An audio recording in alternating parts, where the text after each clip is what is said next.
بقول الله ودود، يعني محب لكم عطوف. ولذلك في الحديث القدسي الذي جعل الله فيه منهج عباده المؤمنين يقول الله عز وجل: يا ابن آدم لا تخافن من ذي سلطان ما دام سلطاني باقيا، وسلطاني لا ينفد أبدا.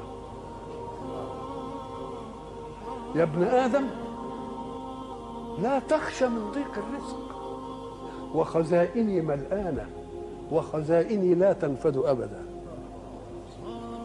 يا ابن آدم خلقتك للعبادة فلا تلعب، وضمنت لك رزقك فلا تتعب.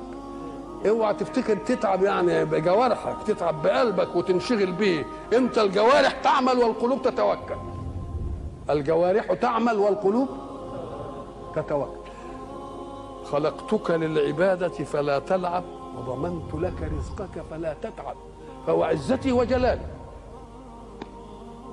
إن رضيت بما قسمته لك أرحت قلبك وبدنك، وكنت عندي محمودا.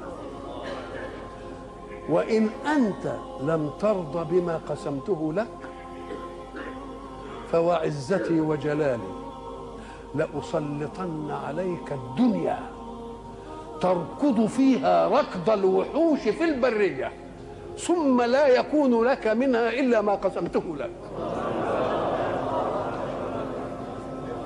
يا ابن آدم خلقت السماوات والأرض ولم أعي بخلقهن، أيعيني رغيف عيش أسوقه لك؟ يا ابن آدم لا تسألني رزق غد كما لم أطلب منك عمل غد. يا ابن آدم